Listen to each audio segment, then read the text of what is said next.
I make them so mad, they got no swag. Pippins on my feet, they the throwbacks. Look.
Sought information for a living. That is to say that ever since he returned from Korea, after having served with the armed forces, he had been working as a private investigator in Montreal. William Hamilton, a rich industrialist, had gotten in touch with him regarding a simple vandalism issue.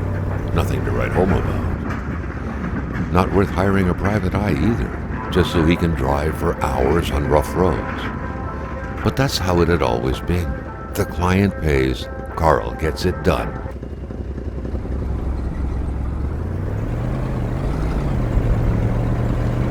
They had set up to meet at the general store, his client's business. Well, actually, the entire village had William Hamilton's name written all over it.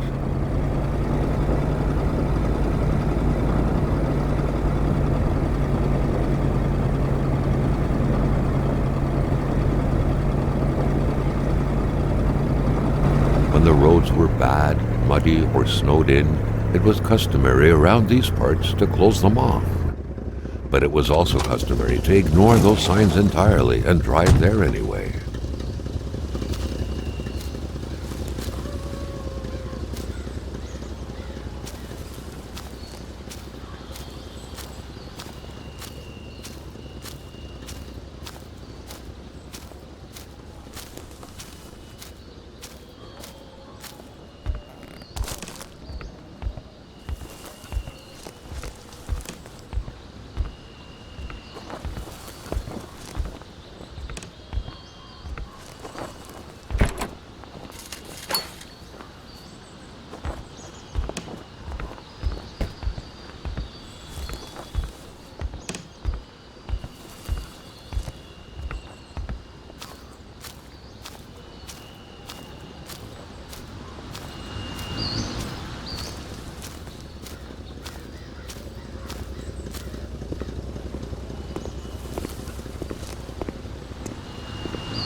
Hamilton never mentioned a road-blocking barrier. Why was it needed here in the back of Beyond? That would, however, be a mystery for another day. Carl had waited long enough for someone to come and raise it. Hamilton is waiting for Carl in the general store. It was time for him to get down to business.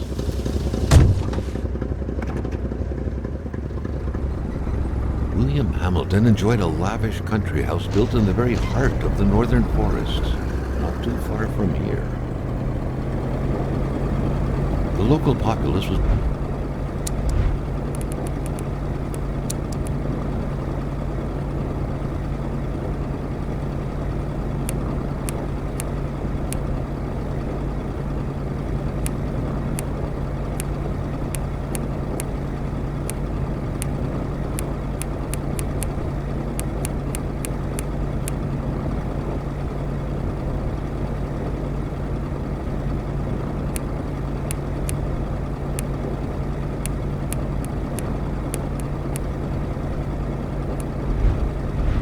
divided when it came to the affluent man. Some saw a wealthy philanthropist dedicated to improving the region's economy. Others an aging Englishman who would do anything to further his fortunes. And those ones hated him enough to go on about scheming against him. Hamilton had recently acquired a few local businesses, but the last straw was the reopening of a mine, which gave rise to a wave of protests and threats from the Cree people. Given these circumstances, Carl reckoned that a good number of people must be feeling compelled to oppose Hamilton in one way or another. So far, only the industrialist's house had been a target, but soon enough, Carl thought, the target would become the man himself.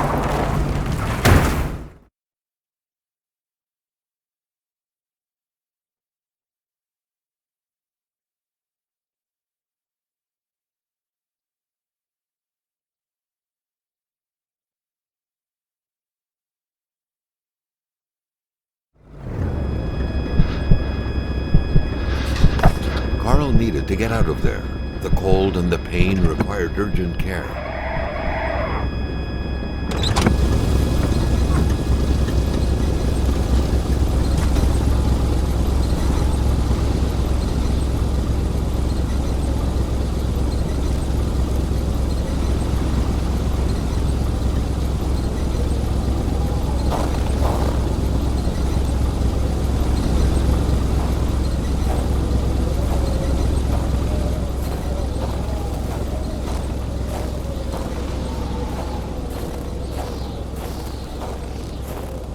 The driver had taken off. It was still best to check it out and leave nothing to chance. Carl needed help.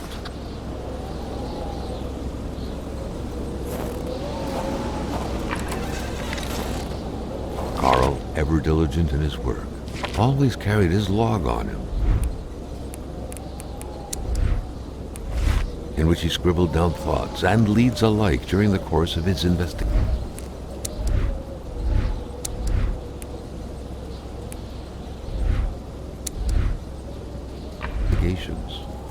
This deep in the country, his last hope was to find an abandoned garage or a farm by the roadside. His life depended on it.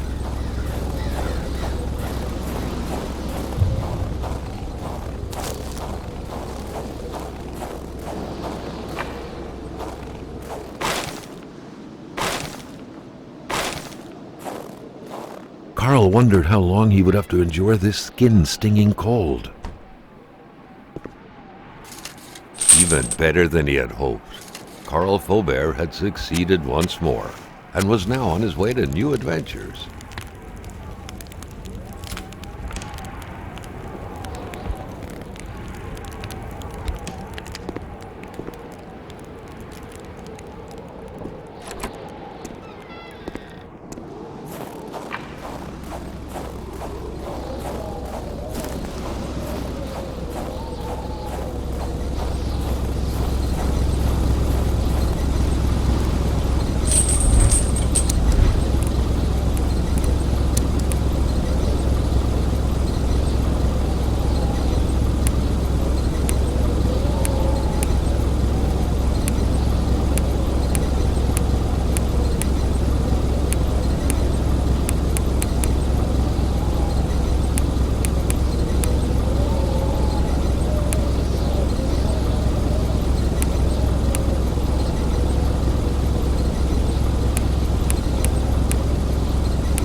Spread out on a few acres of untouched forest, bellowing caribou, everlasting snow, and undefiled lakes, the Manistan region was no tourist hub.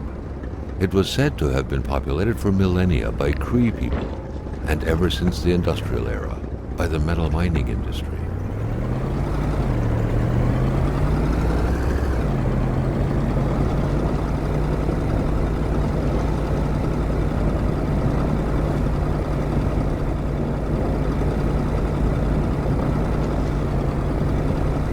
The truck was running on fumes. Good thing that the general store was close by.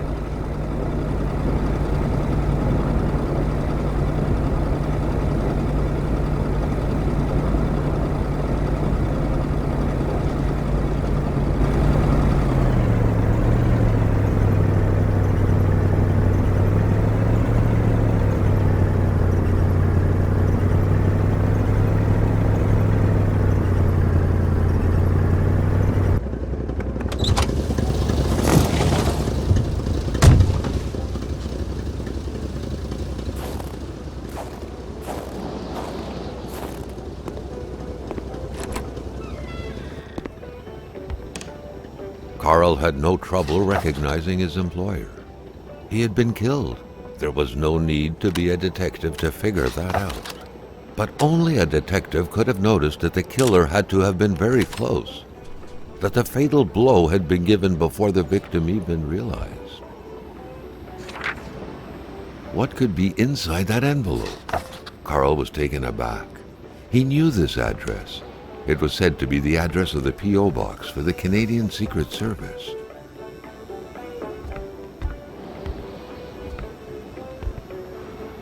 Carl felt a chill down his spine and had a terrifying realization.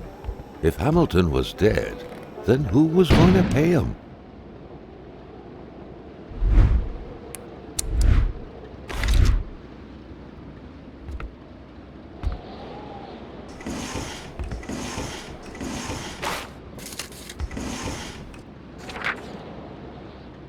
According to that log, it seemed like the whole village owed some money to the general store. Carl was far more interested in the bunch of nearby addresses he had just gotten his hands on, though.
Something fell to the bottom of the box.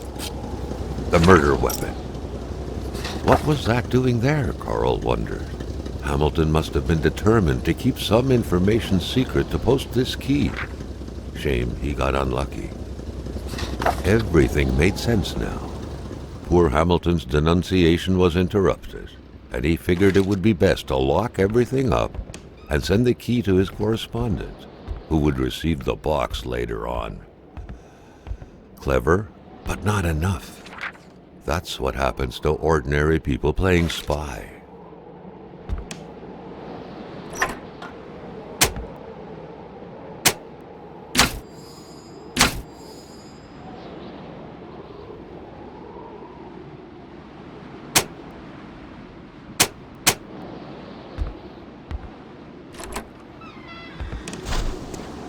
Maintaining his composure, Carl recalled something from his military training. Wolves always stay away from populated areas. Wait, was it about bears? Carl was no electrician, but he could identify a wiring problem when he saw one.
Carl was making progress, but the lift probably needed some more juice to work properly.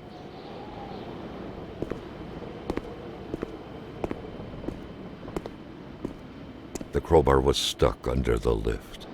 Notwithstanding Carl's imposing stature, car lifting wasn't part of his skill set yet.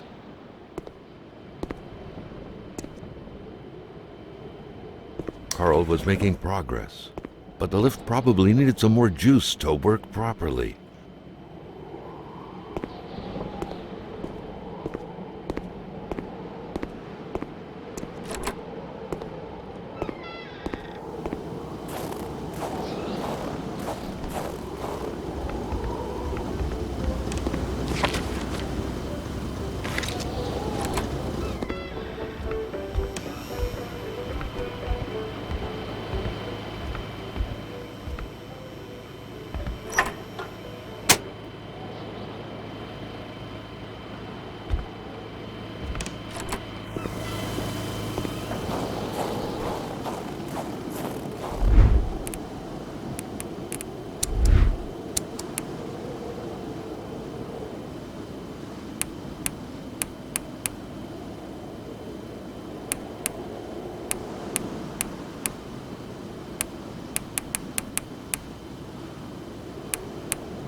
At long last, the crowbar was within Carl's grasp.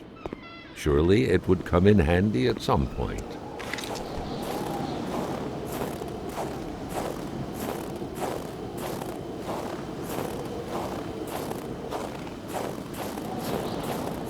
Carl felt that the store and its surroundings still held their secrets, and he didn't like to miss out.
Carl never thought he would be dancing with the wolves.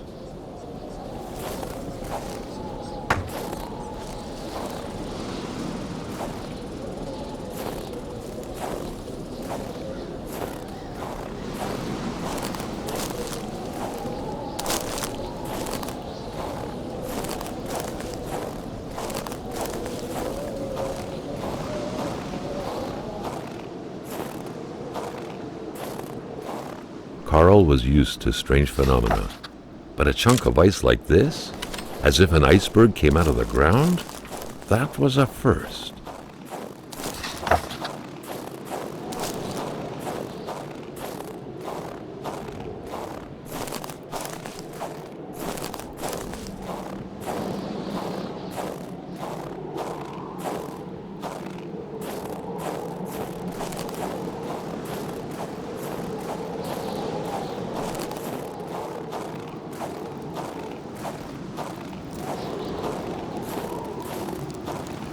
Someone had been playing with a crossbow here. A very dangerous game. A bolt could hit someone's tire or their eye. It could even kill someone if the aim was right. Without a single window to brighten things up, the inside of the cabin was almost pitch black.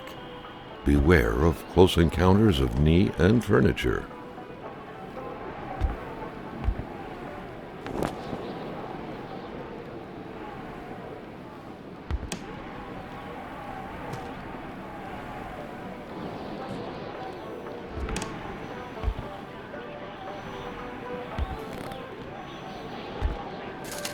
Solitaire, a card game only hermits can truly enjoy. Carl felt depressed at the thought of playing this.